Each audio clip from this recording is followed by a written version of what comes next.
Good morning, I'm Brian Reagan. This is Tyler Kelly. And we welcome you to Mornings with Brian and Tyler. And today we are in Proverbs 3, 7, and 8. And you say, what happened to the other verses?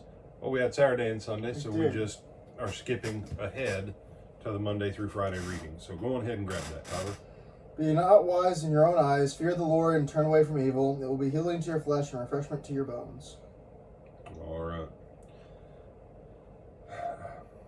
Scripture warns us about being wise in our own eyes. There's a couple of kinds of wisdom out there. There is worldly wisdom. Okay. Worldly wisdom is the kind of thing that I'm just going to use this guy as an example. Maybe you have used Tony Robbins' material or Dale Carnegie's material on how to get along better with people. Now, if you use Dale Carnegie based most of his on Scripture.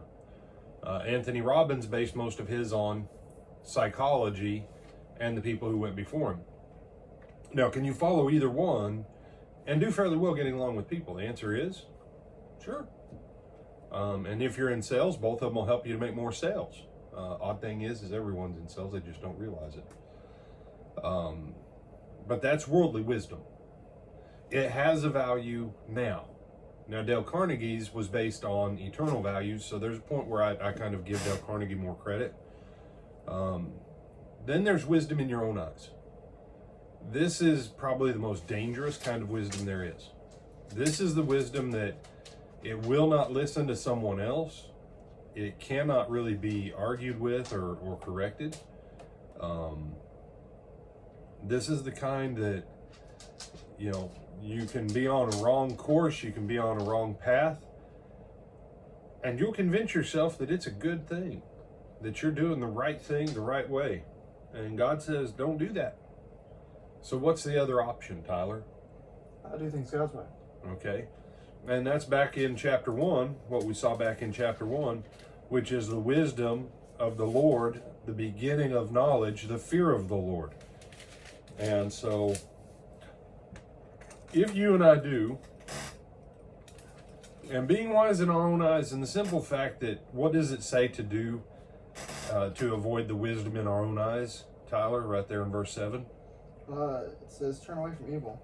And what else? Fear the Lord. Fear the Lord. The fear of the Lord is the beginning of wisdom.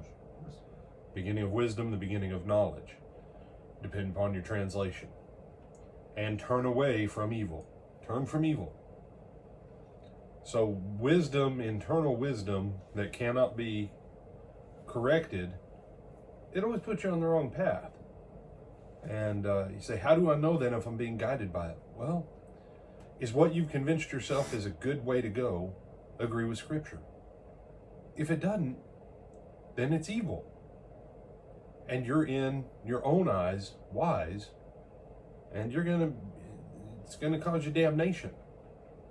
The opposite, though, if you have the fear of the Lord, you turn from evil, and you're wise in the wisdom of God, then that wisdom of God is healing for your flesh, and it is refreshment for your body. So, the wisdom of the Lord versus your own wisdom.